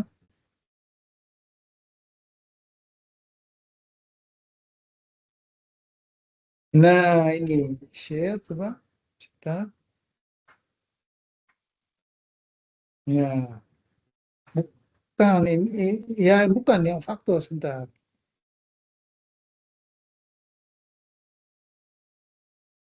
Ya, faktor penyebab kolesterol tinggi. Jadi ini aja yang kita perhatikan ya. Nah, tentu kalau misalnya wanita udah menopause hati-hati ya LDL-nya meningkat bisa ya kalau nggak jaga makanan misalnya. Ini faktor ini yang kita perhatikan. Tentunya ada faktor-faktor yang kita nggak bisa mempengaruhi, yaitu genetik, usia, seks, nggak bisa diapa-apain, ya. Itu sudah kondisi yang kita tidak bisa mempengaruhi. Tetapi yang kondisi lain itu yang kita bisa mempengaruhi. Penyakit diabetes, penyakit kreatif, terus obat-obatan, ya, terus pola makan, aktivitas, itu aja yang bisa kita rubah. Tetapi kalau faktor genetik, usia, seks, ya kita nggak bisa. Jadi kita konsentrasinya di situ aja. Baik, dokter. Bu Ina sudah terjawab ya? Oke, sudah clear dok. Jadi yang dijelaskan. Ya. Ini ada pertanyaan lagi. Ini yang mungkin terakhir di layar ya dok ya. Dari Mbak Tiara Nur Pratiwi. Dok, kami kan punya klinik juga nih dok nih. Nah, tersedia alat cek kolesterol nih. Bagaimana pendapat dokter terkait penggunaan alat tersebut? Apakah cukup ideal untuk mengontrol kadar kolesterol kita secara berkala? Mungkin maksudnya kolesterol ini ya, sewaktu gitu ya, yang alat cek sementara kita. Maaf, nggak terlalu kedengeran nih. Maaf, apa pertanyaannya? Itu suaranya nggak terlalu jelas. Oke. Nah, di beberapa klinik dok ada alat untuk cek kolesterol dok, atau mungkin di puskesmas gitu ya dok, ada alat cek kolesterol. Nah, apakah cukup ideal mengontrol kadar kolesterol secara berkala dok dengan alat tersebut dok? Oh iya, yang penting kalau pemeriksaan laboratorium itu harus puasa 10 sampai 12 jam. Ya. Kalau dia tidak puasa, hasilnya bisa false positif atau false negatif. Yang harusnya tinggi sebenarnya nggak tinggi gitu. Ataupun yang harusnya rendah kok jadi tinggi gitu. Itu karena dia tidak puasa waktu ngambilnya. Kalau untuk cukup untuk evaluasi ya memang cukup. Kan itu mesti standar itu pemeriksaannya. Kalau dia ambil darah ya. Kalau yang stick ini tergantung alatnya juga. Tapi kalau saya agak meragukan. Tapi kalau untuk misalnya ini ya, mesti ditara atau enggak. Itu kan kadang-kadang alatnya itu misalnya pemeriksaan gula ya, itu kan juga pakai stick. Itu harus ditara kalau penggunanya udah lama kan ada waktunya gitu. Tapi kalau dia memang masih baru dan sebagainya bisa dianggap. Tapi yang penting untuk pemeriksaan kolesterol itu waktunya. Nggak bisa setiap saat kita tusuk terus langsung hasilnya relevan gitu, enggak. Jadi kalau mau periksa itu yang benar ya dia juga tetap harus puasa dulu 10 sampai 12 jam baru diperiksa dengan alat itu. Jadi yang sering nggak akuratnya itu kalau menurut saya bukan pemeriksaannya tetapi waktu diperiksanya itu. Jadi kalau dia baru habis makan bisa aja dia tinggi, ternyata enggak. Pasti cek. Sering kita dapat ketemu kasusnya begitu. Dok, saya periksa di rumah ini pakai alat ini segini dok, tinggi banget. Nah, kita ulang di rumah sakit ternyata enggak. Nah, mungkin dia pikir setiap saat kita bisa periksa. Enggak bisa, ada persyaratannya. Dan persyaratannya harus puasa 10 sampai 12 jam. Baik, dok. Jadi menjawab ya Mbak Tiara, waktu ideal untuk mengecek kolesterol tadi minimalnya adalah 10 sampai 12 jam tadi ya dok ya. Untuk cek ya. Tapi apakah ideal sebulan 2 kali, sebulan sekali atau 2 kali, ini bukan frekuensinya ya dok ya, tapi lebih tadi timingnya yang lebih tepat ya. Iya. Ya kalau mau sebulan atau 2 bulan, 3 bulan tergantung kita minum obat enggak. Jadi kita pengen tahu ada efeknya enggak kita Perubahan minum ya obat dok itu. ya. Iya kan? Jadi untuk evaluasi sebenarnya kita cek ulang gitu loh. Ya kan ada yang minum obat ini kok nggak turun-turun kolesterolnya. Tahunya dari mana ya? Dia cek ulang gitu. Ya, jadi kapan dia 1 bulan 2 bulan itu tergantung evaluasinya kita mau lakukan kapan gitu. Thank you dokter. Mbak Tiara sudah oke? Sudah terjawab ya? Sudah cukup terjawab, dokter. Terima kasih, Bu Rere. Terima kasih. Kita lanjut pertanyaan berikutnya dok. Ada 2 pertanyaan baru nih dari Mbak Sophie. Dok, apa benar penggunaan obat kolesterol Symvans depannya gitu ya memicu Alzheimer dok? Ada penelitiannya nggak dok? Karena yang bersangkutan juga termasuk yang kadang kalau mulai merasa naik atau cek dengan alat di rumah, kolesterol ini suka minum obat yang itu dok, tapi tidak jangka panjang, cuma 2-3 hari saja. Takut mungkin gitu ya Mbak Sophie, takut Alzheimer gitu ya. Obat apa tuh yang 2-3 hari? Maksudnya obat apa? Nggak ada obat yang orang penyakitnya perjalanan penyakitnya tahunan, kok bisa dalam 1-2 hari bisa selesai? Ya sebenarnya enggak, ya kan makanya tadi ceritanya itu loh, gambarnya kan lihat ya, terjadinya penyempitan pembuluh darah itu tidak sekonyong-konyongnya dalam 1-2 hari ya, sehingga juga pengobatannya juga menuntut waktu yang lebih lama juga gitu. Nah, tetapi kalau Alzheimer, demensia tadi saya udah singgung, itu berkaitan dengan aliran darah yang kurang mungkin ke otaknya. Misalnya karena penyempitan pembuluh darah. Gitu. Jadi kaitannya nggak langsung, tetapi di urusan di pembuluh darahnya. Jadi otaknya, aliran darah ke otaknya terganggu. Gitu ya. Nah, itu bisa disebabkan aterosklerosis di pembuluh darah otak gitu. Semoga tercerahkan ya Mbak Sophie ya, jawaban dari dokter ya.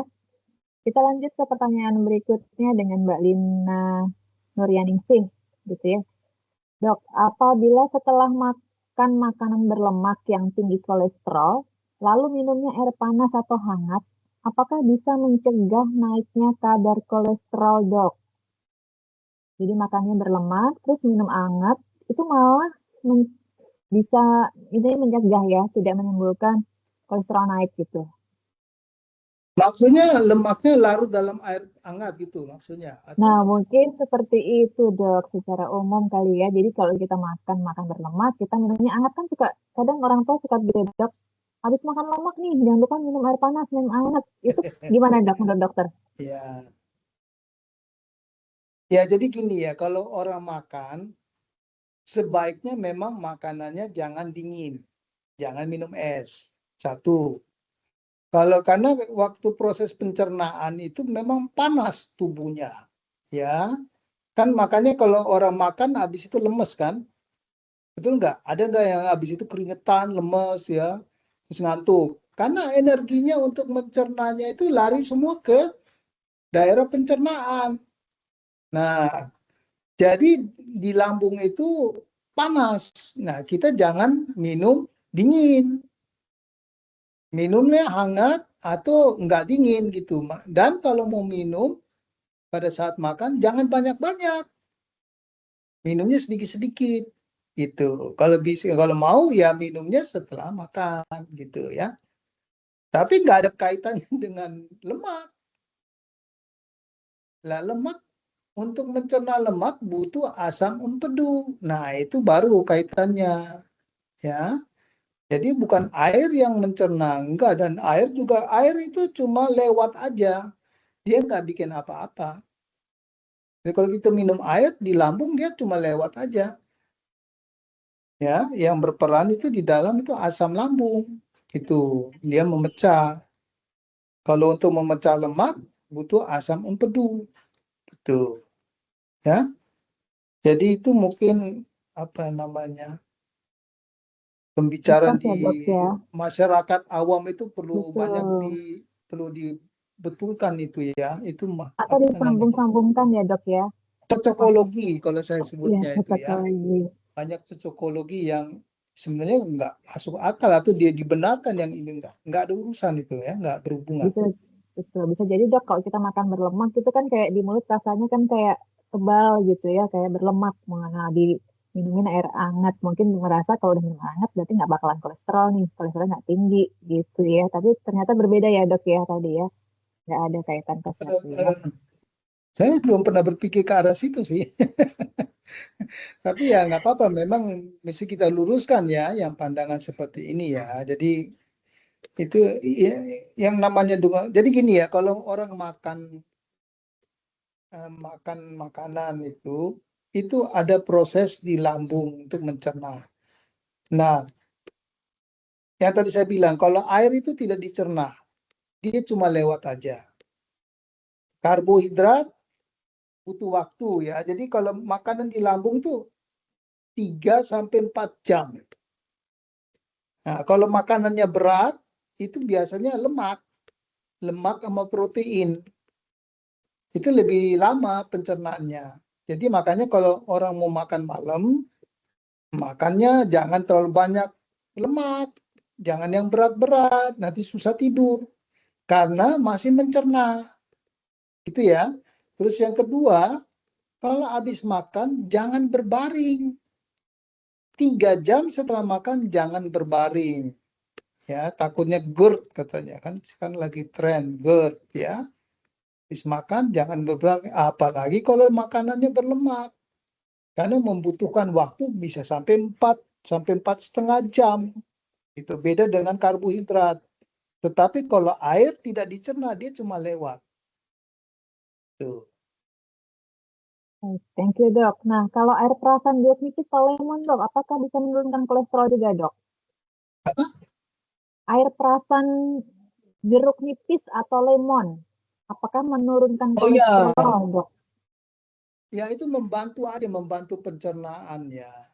Membantu pencernaan. Bagus itu, lemon bagus, jeruk nipis juga bagus.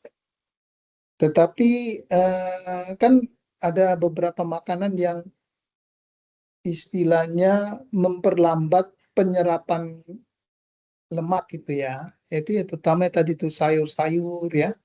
Serat itu membantu mengurangi penyerapannya, asam lemaknya. Boleh, itu bagus. Lemon dan itu ya. Baik dokter, thank you dokter. Ya. Bisa mendukung aja ya dok, tapi bukan menurunkan secara langsung ya dok ya. Ya, enggak. Pertanyaan berikutnya dari Ibu Sulianti Eva. Dok, ini mungkin hasil labnya Bu Suli atau mungkin kerabatnya ya, hasil puasa. Jadi dia berpuasa dan ceknya ini adalah lab ya. LDL-nya 147, kolesterolnya 237 dok. Nah, apakah perlu minum obat dok? Dan obatnya seperti apa dok? Ibunya ada riwayat penyakit lain nggak? Jadi nomor satu kita lihat ada riwayat penyakit lain juga nggak? Diabetes, hipertensi. Kalau memang itu ada, ya berarti risiko untuk meningkatnya aterosklerosis tinggi. Apalagi kalau usianya udah lanjut, gitu ya. Kalau kita masih sehat sih, ya berdasarkan tadi slide-nya dibilang kan kadar normalnya kan berapa kan? Mana ini? Nah ini total kolesterol ya.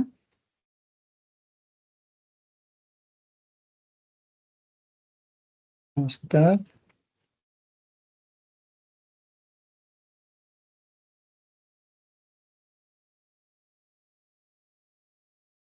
Sambil dokter cari slide-nya ya. Oke, Mbak Suli mungkin bisa di... Ya. Oke. Ini adalah yang ideal ya. Belum berganti dok, slide-nya masih. Ini ya. Tidak dok. Ini yang ideal. Jadi kalau dia belum mencapai itu, kalau dulu nih LDL-nya 150 ya. Kalau sekarang 100, tapi ini sebenarnya lebih ditujukan untuk orang yang sudah punya penyakit yang lain, jantung. Kalau dia punya penyakit jantung, malah LDL-nya di bawah 70 sarannya. Jadi tergantung sekali. Kalau dia masih muda, Terus apa untuk pencegahan bisa pilih yang lain kalau dia nggak mau minum obat seperti tadi saya bilang ya omega 3, terus minyak zaitun untuk naikin HDL gitu ya. Oke. Sudah terjawab ya, Mbak Suli ya. Tadi disampaikan ya, apakah tergantung juga apakah ada penyerta yang lainnya, penyakit Iya. lainnya ya. Kita ke Tapi kalau pertanyaan. Oke, silakan dokter lanjut. Silakan dokter. Tapi kalau memang dia maksudnya kalau dia pengen untuk minum obat bisa aja pakai yang sekarang ini yang kadar kolesterol normal berdasarkan jenis bisa dipakai sebagai patokan untuk minum obat. Tapi kalau saya bilangnya juga berdasarkan ini apa ada penyakit penyerta atau tidak. Terus kalau dia tidak mau minum obat bisa juga dicoba dengan pencegahan yang suplemen tadi ya omega 3, minyak zaitun dan sebagainya. Ya. Thank you, baik dok. Tidak ada sakit lainnya dok, berarti memang normal-normal aja dok. Obesitas, ada obesitas nggak? Obesitas, kegemukan, Obesitas adakah? usianya atau Bu Suli? bagaimana usia? Halo, iya sorry dok. Tidak ada dok. Berapa tadi 147 ya? Terus Iya, kalau total kolesterolnya kolesterolnya berapa? 237. Oh ya boleh minum aja boleh. Karena total kolesterolnya kan tinggi juga ya. Jadi minum obat kolesterol ya dok. Ya, Berapa lama dok? ya tergantung nanti kan dievaluasi lagi kan. Tujuannya apa Harus dulu sekarang? berarti harus Tujuannya konsul dokter dulu ya. Iya, jadi begini, tergantung kita tujuan minum obat itu apa dulu, apa yang mau kita capai ya. Apakah untuk jaga supaya sehat atau memang sudah untuk mengobati gitu. Nah, kalau misalnya dia mencegah sehat itu bisa kita dengan obat, tapi bisa juga dengan cara yang tadi yang beberapa faktor-faktor itu yang kita jaga gitu ya. Iya sih kalau Misalnya dia ada turunan stroke misalnya ya, mungkin pertimbangannya beda dengan misalnya orang tuanya sehat-sehat aja, umur panjang, nggak pernah penyakit, kan beda ya. Jadi kalau dia cuma mau sehat aja ya dia bisa coba dengan obat terus, kemudian switch ke misalnya yang herbal atau suplemen gitu ya. Oh iya. Jadi banyak-banyak faktor yang mesti dipertimbangkan. Oh iya, baik dok. Sejauh ini sih orang tua puji Tuhan masih sehat sih. Hanya darah tinggi saja. Oh iya, maksudnya ada riwayat penyakit tertentu nggak yang bisa disebabkan karena kolesterol tinggi misalnya. Kalau dulu-dulu kan kita nggak tahu orang tua kita kan kadang nggak diukur, ya. Nggak tahu dia punya status kesehatannya. Misalnya dia meninggal karena serangan jantung, ya, berarti ada faktor kan. Tapi kalau serangan jantungnya usianya 80 ya itu juga belum tentu karena memang dia punya serangan jantung, ya. Ya, baik dok. Terima kasih. Sama-sama. Sehat selalu Mbak Suli. Oke, dok, ini nyambung yang tadi kan yang tinggi ini adalah kolesterolnya. Ini kalau ada pertanyaan dok, kalau HDL-nya dok yang tinggi, di sini kan lebih dari 40 ya. Ini 70,5 dok. Pertanyaan dari Mbak bagus Saimah. banget. Bagus atau bahaya dok? Bagus ya, dok. Iya, lebih bagus di atas 60 itu bagus ideal. Semakin tingginya HDL itu menjaga LDL-nya nggak tinggi gitu. Dia kan lawannya. Gitu. Semakin tinggi HDL semakin bagus. Clear dok, thank you dok. Yang susah naikin HDL kalau menurut saya. HDL naikin naikin HDL susah. Justru harus dijaga ya dok ya. Oke. Ya. Dok, kita ada 2 lagi, kita langsung tutup aja nanti setelah ini ya, karena sudah mau masuk ke 15.40 ya dok, ada 2 mungkin dijawab singkat aja dok. Pertanyaan dari Mbak Srista, konsumsi obat kolesterol apakah bisa jangka panjang dan berapa lama? Tadi tergantung ya dok ya, atau gimana dok? Dan efek sampingnya apa dok? Ada efek sampingnya nggak dok kalau minum dalam jangka waktu lama? Efek samping ada, makanya mesti konsultasi ke dokternya yang memberikan. Biasanya nyeri otot, dia larinya ke radang otot. Oke. Kalau untuk kolesterol, Dok, olahraga yang dianjurkan apa, Dok? Maksudnya apa? Olahraga yang dianjurkan untuk orang yang sudah yang kolesterolnya tinggi, Dok, untuk menurunkan kolesterol.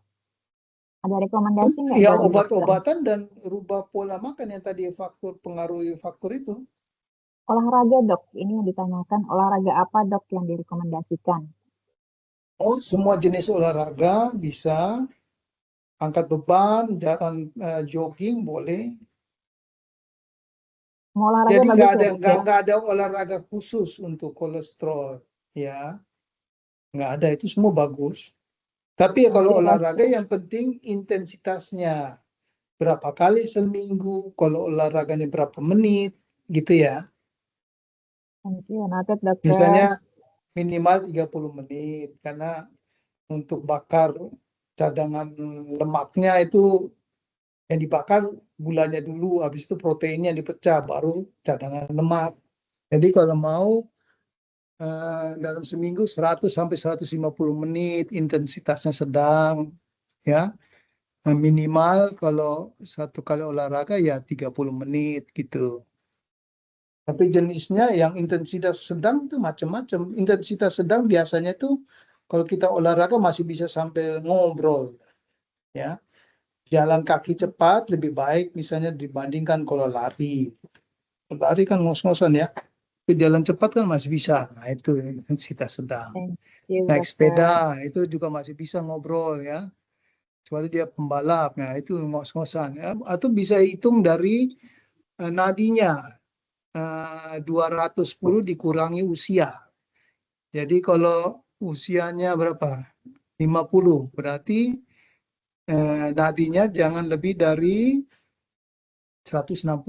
Tapi kalau dia 160, nadinya bisa diukur, berarti dia terlalu forsir. Ya, gitu. Oke, Dokter. Dok, terakhir nih, Dok. Jadi selain tadi minyak zaitun dianjurkan, itu sama nggak, Dok, ya dengan virgin coconut oil juga, Dok? Sama nggak? Bolehkah tadi, Dok, untuk menurunkan kolesterol? Apa tadi? Maaf. Virgin coconut oil, Dok. Oh, ya, coconut oil juga bagus, ya. Biasanya 30 mili ya minumnya ya. Boleh, tapi maksudnya terpisah ya, bukan digoreng gitu, dia minum utuh gitu. Bisa, boleh. Virgin oil bagus juga untuk meningkatkan HDL. Terjawab ya, Mama Dea. Oke. Rasanya kita di penghujung acara ya, Dokter. Thank you banget. Sudah banyak dijawab pertanyaan juga. Ini konsultasi langsung nih. So people dengan Dokter Manuel gitu ya. Jadi kita banyak hal-hal yang sudah tercerahkan. Bisa juga kita tadi ya, Dokter colok tadi ya, Dok ya. Ada yang kita mungkin salah selama ini sudah disampaikan dokter dan sudah diedukasi lebih dari dokter. Ya. Oke. Nah, rekan-rekan sekalian, saya mengucapkan terima kasih juga kepada dokter dan juga kepada Ibu Ike ya untuk pemaparan juga hari ini, sesi hari ini. Mudah-mudahan apa yang sudah disampaikan oleh dokter tadi menjadi banyak manfaat buat kita semua ya. Dan jangan lupa saya juga ingin sampaikan ada feedback ya, ada feedback untuk terkait hari ini. Evaluasi silakan rekan-rekan isi sesuai yang ada di layar. Silakan di-scan maupun di-klik juga dari HTTPS-nya, dipilihnya ya, untuk memberikan feedback ke kami, kira-kira topik menarik apa yang bisa kami bawakan, nanti kami akan carikan narasumbernya, gitu ya. Dan juga saya juga ingin sampaikan untuk webinar series berikutnya gitu ya, di bulan April nanti kita ada topik yang tidak kalah seru, jadi ini adalah penghujung untuk di Maret, kita cukup hari ini. Webinar kali ini adalah yang terakhir. Di April kita rencananya ada yang seru lagi, bukan hanya untuk Health Talk, tapi ada webinar dengan insurance ya dari Zurich, jadi kerjasama dengan Zurich terkait tren kendaraan listrik dan hybrid gitu ya. Bagi rekan-rekan yang nanti memiliki kendaraan listrik maupun hybrid bisa nanti join ya. Nantikan informasi kami selanjutnya. Kemudian juga kita ada kerjasama lagi dengan Biomedilab dengan topik yang menarik lagi. Nanti kita akan sampaikan secara detailnya. Oke, rekan-rekan, tadi disampaikan Bu Ika ada 5 paket free pemeriksaan metabolisme tadi ya, termasuk ada SPC, SGOT juga ya. Nanti kita akan pilihkan dari rekan-rekan siapa yang akan mendapatkan. Saya akan sampaikan nanti di email, termasuk juga izin ya dokter, materinya akan kita share ke Soho People ya untuk hari ini, dan rasanya ilmu-ilmu yang diberikan juga dan disampaikan oleh dokter tadi sudah memberikan kita insight cukup banyak ya hari ini ya. Nah, ini saya kembali untuk sampaikan kembali jadwalnya praktek dokter. Dokter Manuel, in case ada yang ingin berkonsultasi bisa langsung ke Dokter Manuel. Oke, akhir kata saya izin untuk mengakhiri webinar hari ini, rekan-rekan semuanya. Saya pamit izin untuk undur diri. Semoga materi yang disampaikan dapat memberi manfaat besar bagi kita semua, dan jangan lupa untuk selalu menjaga kesehatan kita, dan karena kesehatan adalah investasi terbaik untuk masa depan. Semoga kita semua diberikan kesehatan sehingga bisa terus produktif. Salam sehat dan terima kasih sudah join di webinar ini. Sampai jumpa pada webinar series berikutnya. Salam sehat semuanya. Terima kasih, Dr. Manuel, Ibu Ika, Rumah Sakit Columbia Asia Hospital Pulau Mas. Terima kasih, izin live. Silakan Ibu.